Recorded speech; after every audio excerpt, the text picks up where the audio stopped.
Assalamualaikum warahmatullahi wabarakatuh dan salam sejahtera bagi kita semua. Pada video kali ini, saya akan coba sharing tentang bagaimana cara mengimplementasikan jaringan intranet dalam pembelajaran. Banyak sekali jenis sistem pembelajaran yang bisa kita kembangkan melalui jaringan intranet. Antara lain, kita bisa berbagi data atau file, baik itu berupa modul, e-book, audio, video, dan perangkat multimedia lainnya. Kemudian kita juga bisa berbagi perangkat seperti printer, dan juga kita bisa membuat mini web atau website mini. Ya. Kita bisa melaksanakan ujian online, dan kita bisa juga membuat eh, perpustakaan digital dan lain-lain. Oke, dalam hal ini nanti kita akan melihat implementasi intranet itu berupa halaman mini website atau yang biasa kita kenal dengan istilah blog. Akan tetapi sebelumnya, alangkah baiknya jika kita memahami dulu apa itu intranet dan apa bedanya dengan internet.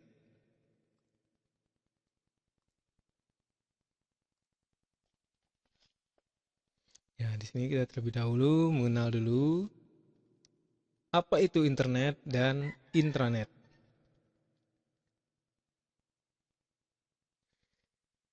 Internet adalah singkatan dari Interconnected Network, yaitu sistem jaringan kerja yang menghubungkan jutaan komputer di seluruh dunia. Jadi ruang lingkupnya untuk internet ini sangat luas, ya. Karena dia berada dalam jaringan global sehingga materi yang berada di dalamnya itu sangat beragam. Kemudian internet memungkinkan perpindahan data antar komputer meski terpisah jarak yang jauh. Istilahnya jaringan tanpa batas. Internet dapat digunakan sebagai sarana pertukaran informasi dari suatu komputer ke komputer lain dengan waktu yang cepat tanpa dibatasi oleh jarak fisik kedua buah komputer yang saling berkomunikasi tersebut. Selanjutnya, intranet. Ya, pada dasarnya intranet ini sama seperti internet, cuma yang membedakan adalah pokok bahasan atau materi yang ada di dalamnya. Ya, itu yang membedakan karena internet ini biasa itu pokok bahasannya cuma satu. Misalkan untuk jenjang sekolah, berarti informasi yang ada di dalam itu seputar pendidikan atau pembelajaran. Oke, intranet adalah sebuah kumpulan jaringan komputer lokal yang menggunakan perangkat lunak internet dan protokol TCP/IP dan HTTP. Jadi sama halnya internet karena dia menggunakan protokol yang sama. Makanya nanti kita saat mengaksesnya pun kita menggunakan IP address yang biasa digunakan oleh internet. Ya, seperti itu. Kemudian, sebuah jaringan internet memiliki semua fasilitas yang dimiliki oleh internet seperti email. Nah, dengan intranet kita bisa membuat email walaupun ruang lingkupnya adalah terbatas. Dalam hal itu tanpa terhubung ke internet, jadi kita bisa berkirim email. Jadi emailnya khusus sekolah saja atau kantor saja, ya seperti itu. Kemudian kita juga bisa file transfer protokol, artinya kita bisa saling mentransfer file dan lain sebagainya. Intranet sangat mudah diterapkan, dipelajari, dikembangkan, dan dikonfigurasi ulang. Nah, jadi ini tinggal kreativitas para pendidik bagaimana cara menerapkan intranet dalam pembelajaran. Ya.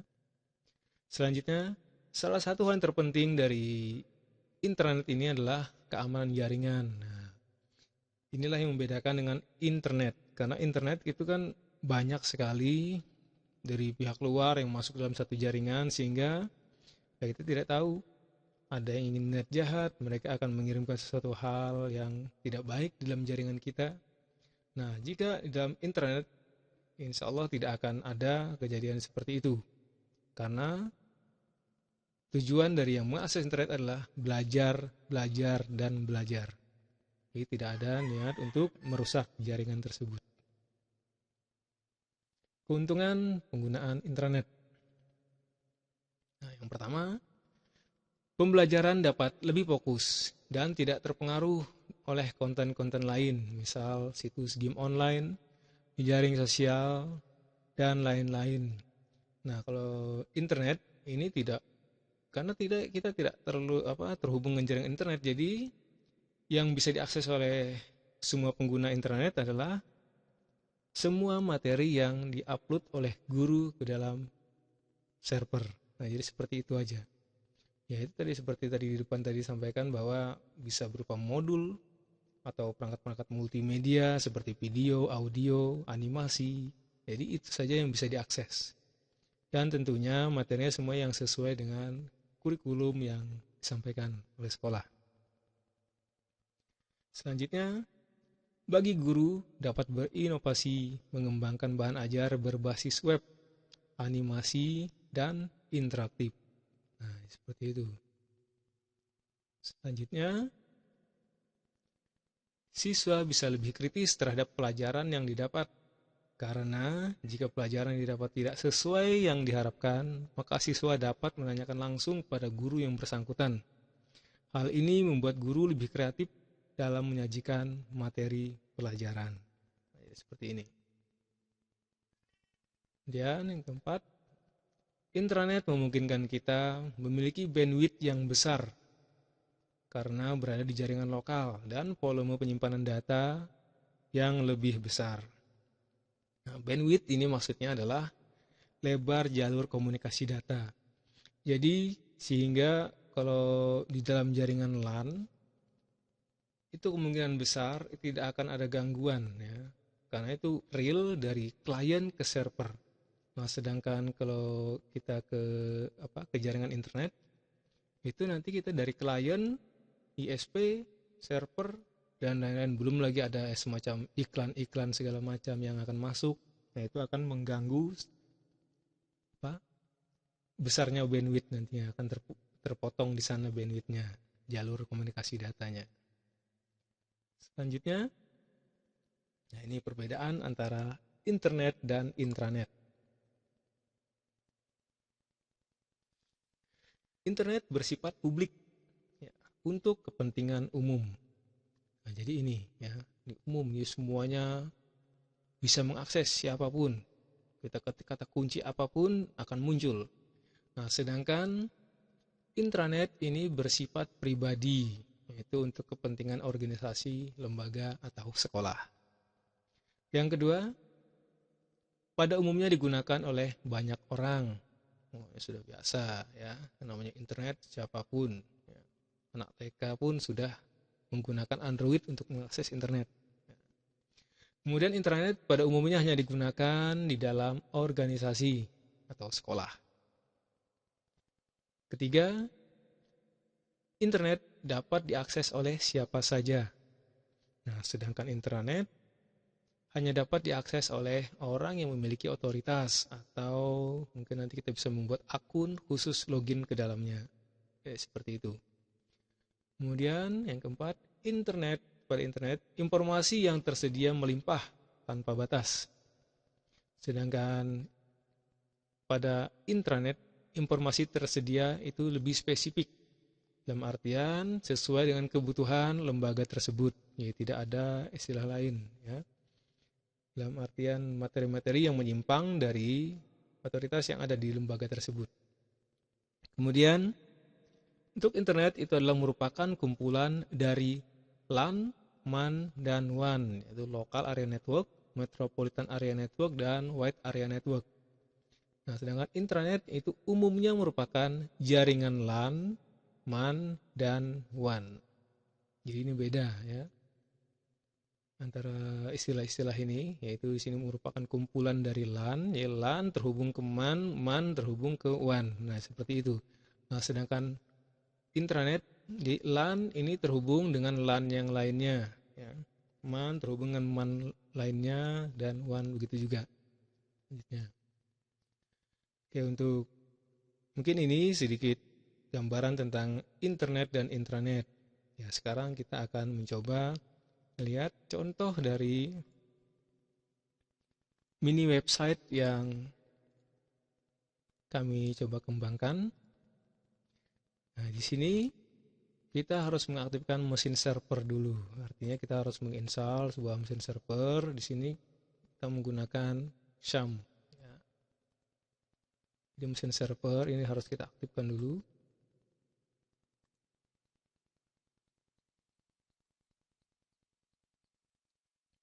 Nah, yang utama adalah dua ini yang harus kita aktifkan. Apache dan MySQL. Inilah pengaturan database-nya segala di sini semua. Nah, sedangkan untuk Mercury, nah ini jika kita nanti membuat email secara offline di dalam jaringan intranet, jadi kita mengaktifkan Mercury ini dan ada pengaturan-pengaturan tersendiri nantinya. Mungkin di video lain kali kita akan bahas tentang membuat email secara offline. Nah, setelah semua berjalan aktif, portnya sudah terbuka, port 80, kita minimize, kemudian kita buka web browser kita.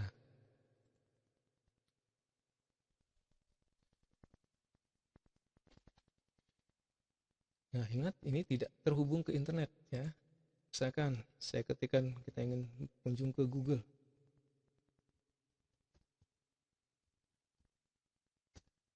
Tidak terakses karena memang tidak terhubung ke internet. Nah, seperti ini.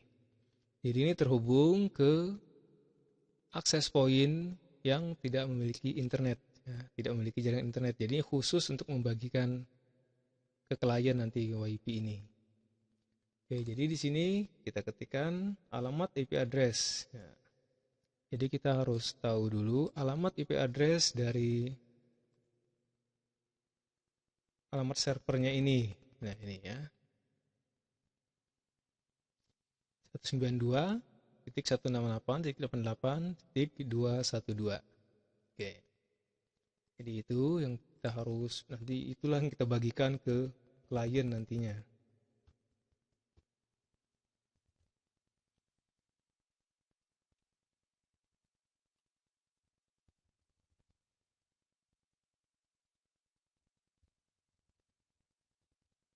Nah, jadi seperti ini.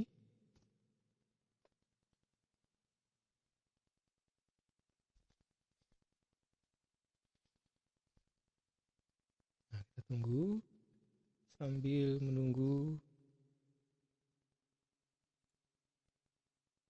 ya, port sudah berjalan, kita tinggal tunggu dia membuka halaman web.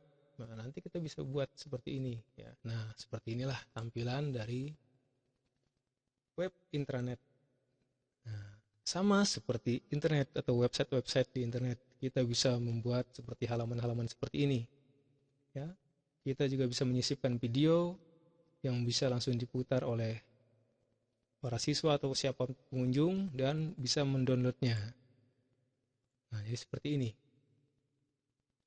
Nah, dengan satu modul ini, kita anggap ini web ini adalah satu modul. Kita nanti di dalam satu modul kita bisa mengembangkan menjadi beberapa modul di dalam sebuah, kita anggap ini adalah server intranet ya. Jaringan induknya di server ini di web ini. Nah, nanti kita bisa masukkan di sini seperti ini ya. Nah, di kegiatan daring misalkan kita bisa simulasi ujian online, kemudian kita bisa menyisipkan juga skrip tentang pemilihan ketua OSIS yang online, kemudian ada perpustakaan digital. Jadi sebelum kita masuk kita cek dulu di bagian-bagian di sini.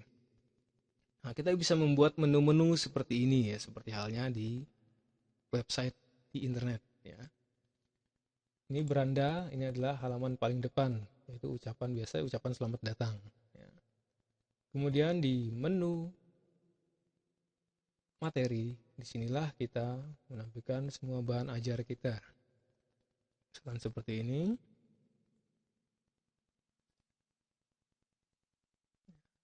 Ini halaman 1, kemudian halaman 2-nya ini tentang materi ini.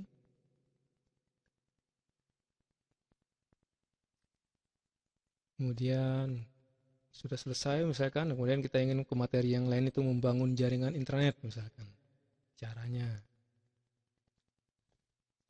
Nah, di sini juga ada videonya. Kita bisa menyisipkan video. Atau kita ingin agar berbagi link untuk mendownload aplikasinya. Misalkan kita klik aja ini, maka akan terbuka, tinggal di-download oleh rekan-rekan guru yang lain. Misalkan klik untuk rekan-rekan guru maksudnya. Nah, misalkan kita jalankan videonya.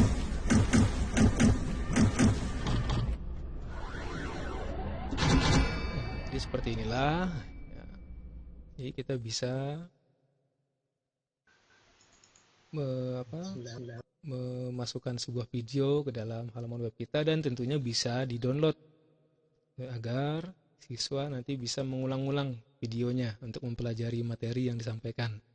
Itu caranya dengan kita klik yang 3 titik horizontal ini, vertikal ini, kita klik kemudian pilih download. Maka akan terdownload dan tersimpan di perangkat. Dan ini tidak hanya di laptop atau komputer saja, bisa diakses melalui handphone atau Android. Nanti kita simulasikan gimana. Kemudian kita juga bisa membuat menu seperti ini, kita download aplikasi atau bahan materi. Nah, ini misalkan kita berupa ebook, nah kita bisa masukkan di sini yang khusus untuk di-download oleh mereka. Ini untuk aplikasi misalkan, dan ini untuk bahan materi. Nah, ini bahan materi.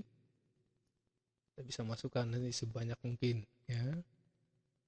Ini aplikasi-aplikasi. Oke, saya close. Selanjutnya kita juga bisa membuat galeri foto. Nah, ini galeri foto ini bisa misalkan pengelola OSIS atau segala macam, ini bisa berfungsi sebagai mading ya, mading ya, majalah dinding. Nah, seperti ini kita buka. Nah, ini jadi foto-foto kegiatan bisa kita tampilkan di sana nantinya.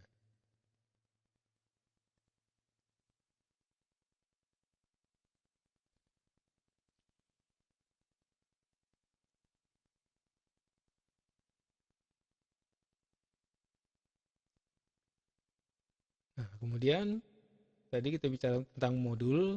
Nah, sekarang kita coba ngelihat modul simulasi ujian online. Nah, kita lihat seperti ini. Jadi dengan anak-anak mengakses ini, mereka bisa langsung ujian-ujian di sini, melaksanakan ujian misalkan. Ya, seperti ini sih contohkan. Ya. Gitu kita klik tadi ini, masuk ke halaman yang ini ya. Tinggal klik dan mereka mengisikan nama mereka. Misalkan siswa 1 kelas, misalkan kelas 8.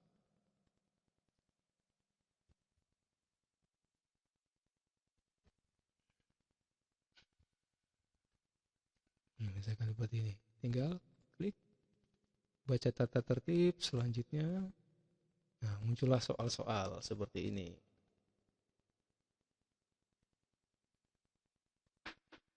Nah, sini tampil ada durasi waktu mengerjakan, ada jumlah soalnya, dan ada daftar soal di sini.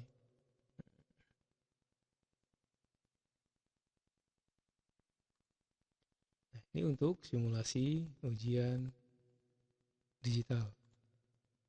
Selanjutnya kita juga mau lihat modul selanjutnya itu pemilihan ketua OSIS misalkan. Misalkan kita mengadakan pemilihan ketua OSIS, ya kita tinggal buat seperti ini. Siswa memasukkan nomor NIS misalkan.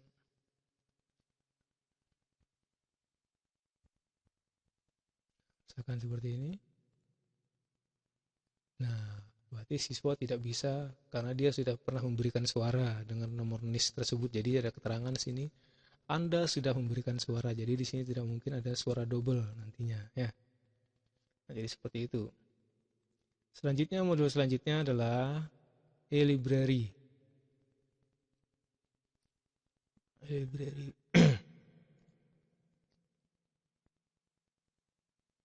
Ini adalah perpustakaan digital ya. Nah, untuk yang aplikasi ini, kita menggunakan memang aplikasi yang berbasis web ya dari Perpusnas, yaitu SLIM ya. Senayan Library Management System. Jadi memang inilah yang digunakan oleh banyak instansi ya perpustakaan ini, dari perguruan tinggi sampai kantor-kantor. Kebanyakan mereka menggunakan sudah yang namanya SLIM ini. Ini SLIM. Nah, untuk ini SLIM yang saya gunakan ini adalah SLIM 9 ya, atau Boolean namanya. Di sini sangat lengkap fiturnya ya. Ya. Di sini kita bisa melihat koleksi buku yang disediakan. Kemudian, kita juga bisa di sini memberikan penghargaan 3 siswa yang paling rajin misalkan dalam melakukan peminjaman atau sering berkunjung ke perpustakaan misalkan. Nah, jadi kita bisa melihat nantinya di sini. Dan di sini juga tidak hanya bisa meminjam buku secara offline, harus pinjam buku secara fisik. Mereka juga bisa membuka buku secara online ya. Dalam artian e-book yang kita share mereka bisa buka di sini. Sebagai contoh, saya ingin membuka materi misalkan ini.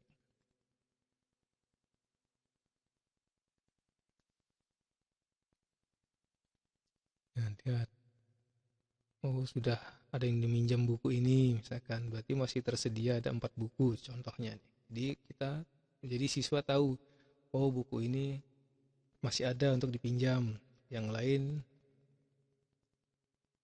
misalkan semuanya ada sedang dipinjam berarti tidak bisa karena bukunya memang habis stoknya di perpustakaan.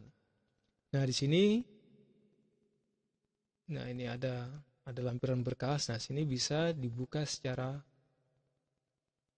online ya bukunya. Jadi ini biasanya untuk modul-modul tambahan ya, bukan buku. Nah, jadi seperti ini.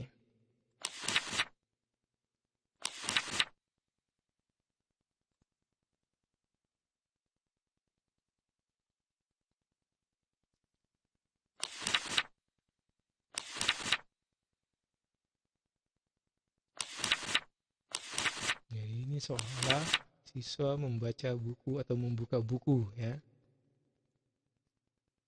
Cara seperti ini. Nah, dengan animasi flipbook yang otomatis seperti kita membuka buku yang sebenarnya.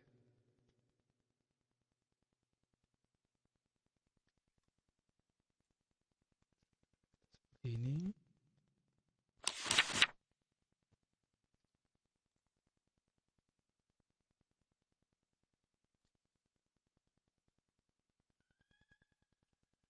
Nah, ini adalah menu agak jadi semua siswa yang sudah terdaftar bisa melakukan peminjaman buku nantinya. Di sini karena saya belum masuk sebagai anggota di sini, saya jadi belum bisa minjam buku nantinya. Misalkan ada buku yang bisa dipinjam dibawa pulang oleh siswa misalkan gitu. Jadi misalkan saya masuk.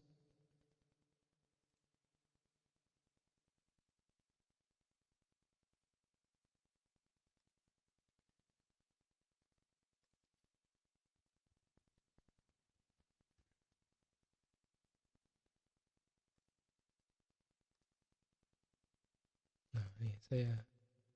Jadi di sini berarti sini juga ada riwayat dan ada pelaporan tanggal kembali. Nah, ada terlambat mengembalikan. Nah, ini artinya nanti akan ada denda. Kita bisa menerapkan denda juga seperti itu. Ini mereka pinjam, jadi ada keranjang peminjaman di sini dan lain-lain. Nah, jadi seperti inilah gambaran dari penggunaan intranet dalam pembelajaran. Oke, baik, selanjutnya kita akan simulasikan bagaimana cara agar klien mengakses jaringan intranet ini dengan menggunakan HP atau Android. mereka. Misalkan saya buka dulu di sini. Kita coba membuka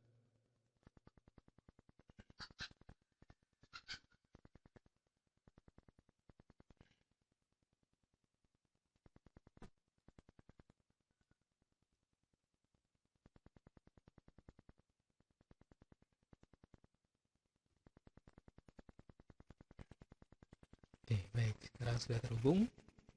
Nah, ini adalah HP yang akan kita coba untuk mengakses jaringan intranet. Ya, jaringan intranet yang seperti ini.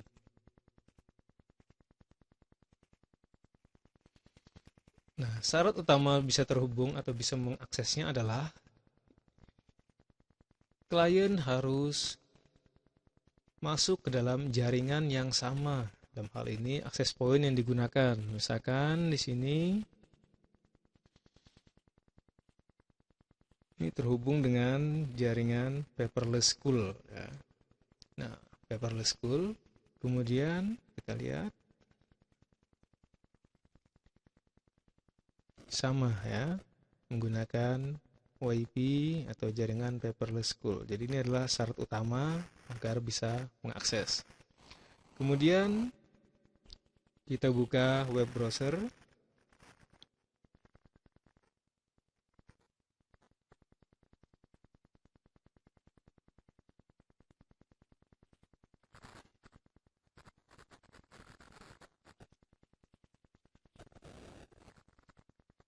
Kita buka web browser seperti ini. Ingat, ini tidak ada jaringan internet ya.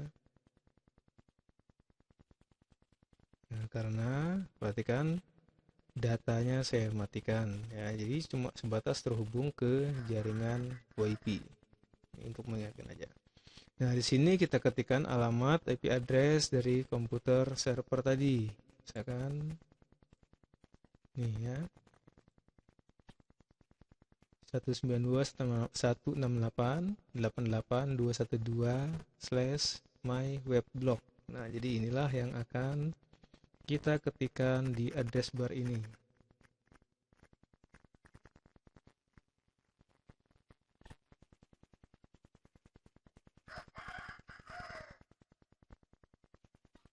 Titik 122.112 myweblog. Kemudian kita enter. Nah, sama persis. Jadi ini dari HP Android kita bisa mengakses. Sama persis tampilannya. Nah, jika kita tampilkan secara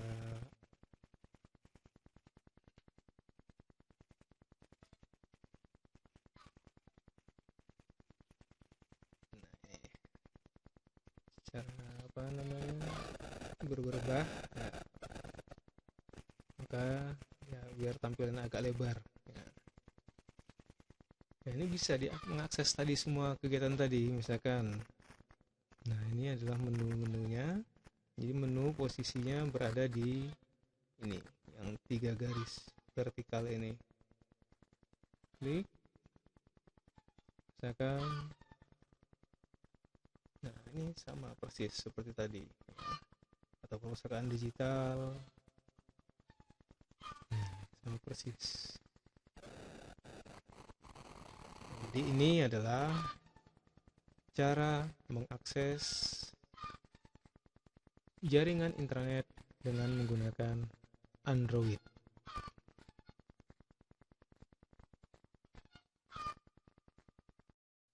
Ini intinya, di sini tinggal kreativitas kita sebagai guru maupun sebagai teknisi atau admin untuk mengisi konten-konten yang ada di dalam jaringan intranet kita. Ya, mungkin ini saja yang bisa saya sampaikan. Mohon maaf atas segala kekurangan. Saya akhiri. Sekian. Assalamualaikum warahmatullahi wabarakatuh.